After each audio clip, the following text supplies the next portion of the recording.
Hello, this is Taha. This is Anaina, This is Movie Masala. and we're here to yap at you about films we watched recently. And today we're doing. Elemental. You've got an opportunity to do something you want with your life. Want? Yeah, that may work in your rich kid follow your heart family, but getting to do what you want is a luxury and not for people like me. Why not? Just tell your father how you feel.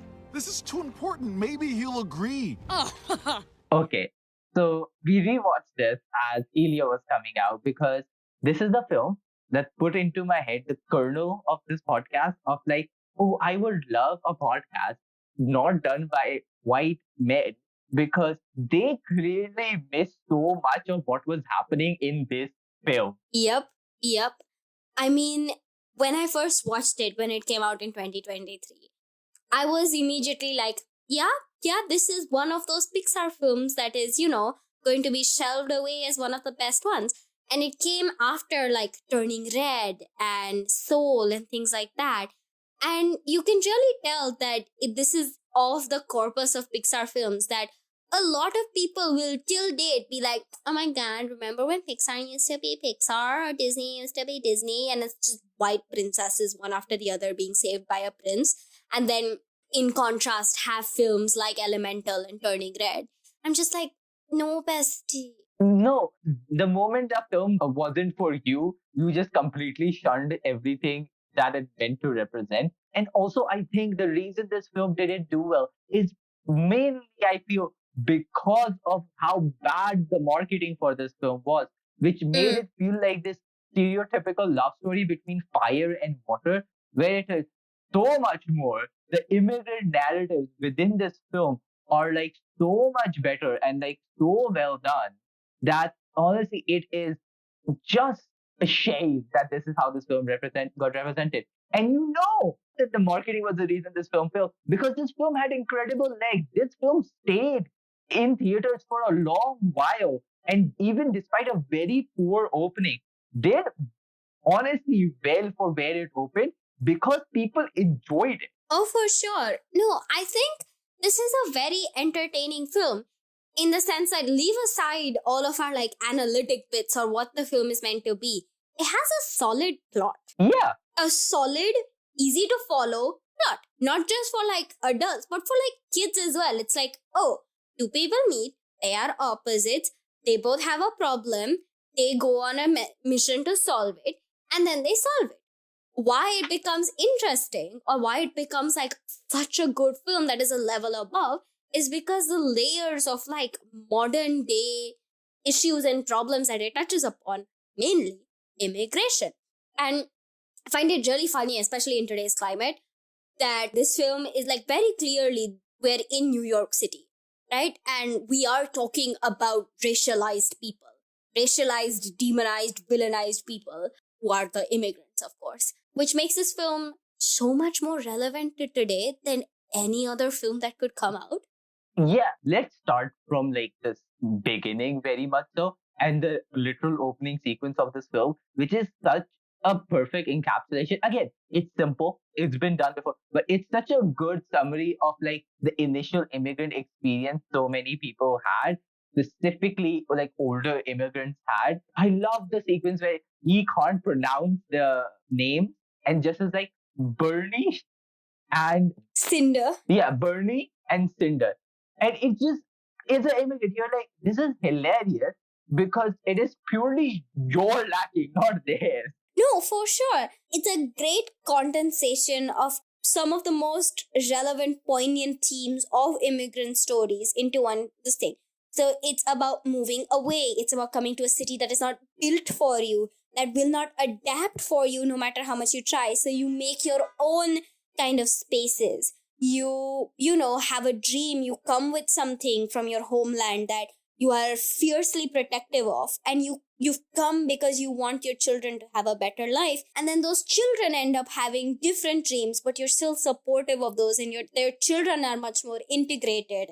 I use integrated as like a general word into the new place that you've come. So I feel like this is a story and narrative we've heard again and again and again, and to have it in a children's film and to explain it through using the elements, which is like incredible, I feel like. It makes it so much fun to watch, but also, like, yeah, if I had to show like a US or UK government administrator or something, a film that made them understand the immigrant pride, I would show them Elemental. Yeah, something that I told you while we were watching this was like, there are Indian films, there are like South Asian films which have done this same story. There are like films from, I feel, every single corner of the globe which have done this same story, right? But I think what this one specifically accomplishes, as you said, is make it very child friendly and digestible. Like, we can have a whole discussion of how animation is not just for children. But here, Pixar is showing why it can work for children so well, and why Pixar is at the forefront of these children's films is because it takes these very complex narratives and really does an incredible job at like making it digestible for children in this animated sense. No, for sure. And does the film have a few logical flaws? Of course. What film doesn't? Those logical flaws are only recognizable when you're like a 21 or 22-year-old adult rewatching the film whose job is to, like, cut down every bit of a film and be like, what would fire and water babies look like? Like, that's not a thought a child is having. Which already exists. But yeah, like, there are logical flaws to this film. But that's fine. I am perfectly happy to set it aside because of what this film represents. And I think it does a wonderful job of not just telling the immigrant story, but integrating it into the film's like basic form and style as well. And I'm specifically talking about the music. The music of this film is incredible, amazing, great. The audio descriptions are really funny because they call it fusion music. New age. Or new age music. And it's just like, okay, Disney, update that. Like, again, and that's why for me, when I first time watched this, I was like, oh, this is more closely related to a South Asian immigrant experience. Not because other people can't relate to this. I think very much they can. I think it is primarily because the music has very South Asian beat, for lack of a better word. I know that's very generic and generalized. It's a big place. There's multiple styles. But you immediately are like, yeah, you know what I mean once you hear it, very much. Yeah, for sure. I think that's really interesting because this film is directed by Peter Son, who's a Korean-American filmmaker. And the main character, Ember, is voiced by Leah Lewis, who is incredible. I love her so much. Icon. What that just goes to show is like there may be the sound of South Asia, but it definitely has this element of being written and narrated by East Asian voices, which is why I said earlier that it feels like a combination of a lot of different immigrants from a lot of different regions across the world. I do think that the film does a good job of not just loosely, vaguely, surface level telling one particular kind of story. And obviously, you can take umbrage with the generalizing of immigrants. But I feel like, again, it's for kids. It's meant for kids. Yeah. And okay, let's get into also more of the specific narrative plots that I think both of us really appreciated. One was the infrastructure plot. I think one of this film's best aspects is that whole sequence of the city is not built for them. They had to make their own place within the city. The municipality, the infrastructure has never really accommodated them, as you mentioned before, and how that does cause issue for them as soon as that infrastructure starts to break down. It's such a great example of like how climate change works with like slum infrastructure and that whole cohesion within like immigrant narratives, which is something that is often like disregarded when talking about these narratives, but it's such a great specific sub thing within that whole conversation to talk about. No, for sure. And I think one of those other themes is also like liberalism / neoliberalism, in the sense that Wade, who is the love interest with Water, his family is just kind of this rich, artsy, lives in a big city in a big flat kind of family, in contrast to Ember's like immigrant family. And I think like... who built their own house with their own hands. Exactly, so. Who built their own house with their own bare hands. And her visiting his house and his mom being like, oh my god, girl, you're such a great artist. I'll like fix you up with this and that. Which is like, it's coming from a place of real deep care and kindness. But oftentimes, you forget that that's not the reality of certain people. And I feel like the film doesn't just skirt over it. It actually addresses it. Ember says those words out loud to Wade. Yeah, it makes it such a central plot point. And again, I think it uses Wade is also a way which I think very useful, where it acknowledges that sometimes when you are from that immigrant narrative, you shun yourself from those opportunities yourself as well. You actively act like these are insurmountable challenges. Yeah. Well, they're not. And sometimes you need someone who might be a bit naive to show you that just because you feel something is normal doesn't mean it has to be normal. No, for sure, absolutely. Sometimes it's like, as people of color living as kind of immigrants or like students, like sometimes you're like, okay, wait, just shut up, wait. Yeah. But then you think about what he's saying at certain other points and you're like, no, okay, that makes sense. And you wish you could tell other people that as well, like who are right now making those decisions or choices around you. So, like, I really appreciate the fact that they don't both sides the argument, but they subtly show the merits or the fact that they're both right and they're both wrong at the same time. And that's such a wonderful nuance to have. Exactly. And again, it does so without, I don't think, ever making Wade the white savior in this narrative. Like, Yeah. again, these are elements, but they're clearly water because the city was built around them. So much of the infrastructures were around them. They're clearly meant to be a stand-in for like the white majority, right? But Wade is never necessarily the savior.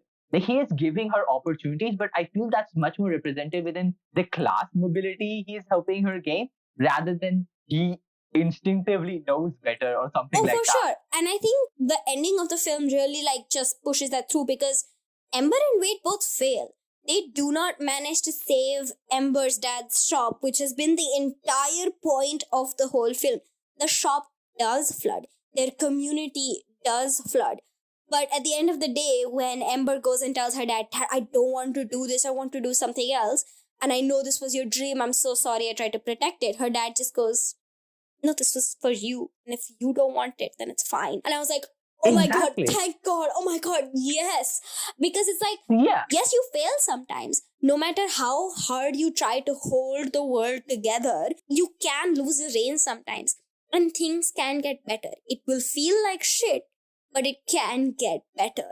And I love the relationship they established with her parents as well, because it feels very genuine. Again, it feels very much like all of us can relate. Like, again, her dad never says the words I love you, but says I love you in so many other small ways. And I think that culminates so well at the end with her like very traditional display of gratitude and like permission, and her dad like reciprocates that. And again, that's the film's way of saying, yeah, he's not like water. He doesn't have to say it in the same way, but does not mean he's not expressing it. Yeah, and he's also breaking generational like traumas or like differences and all. Because when he was immigrating, he did that vow that you were talking about to his father, and his father didn't reciprocate because his father didn't agree with them immigrating.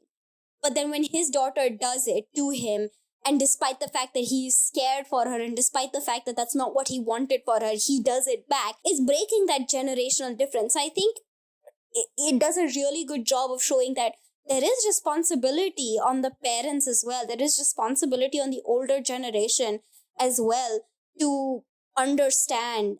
To work collectively to overcome that generational trauma. Exactly. So it's not like the onus of getting to be who you are is not just on one generation or one person. It's like a constant thing that you need to keep going or keep changing. Or if you're doing something good, you need to continue. Or if you're, doing something that's not working for the happiness of yourself or of your children or of your whatever, then you need to change something. So I think the film does a really good job of depicting that as well.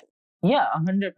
Also, very much does it very beautifully. I think the animation in this film is solid, man. I can't lie, the effects are really well done. All of the elements have their movement style, which feels very distinct in a way that none of them behave. And I think that just makes the world, in as much sometimes stupid, it can be still fun and visually stimulating that you are very For much sure. like For sure, engaged. yeah. So yeah, I'm so happy to discuss this from that specific lens and why this film works so well as such a great package of the immigrant narrative from a multi-generational level. Yeah. With like Ember's parents and Ember herself, and how it ties that in with class dynamics, ties that in infrastructure. This film really did not get the credit it deserved. For sure. So those were our thoughts. Thank you for tuning in. This podcast was produced solely by us. with musical assets from Pixabay. If you enjoyed, please follow and share. See you again next time. Bye bye.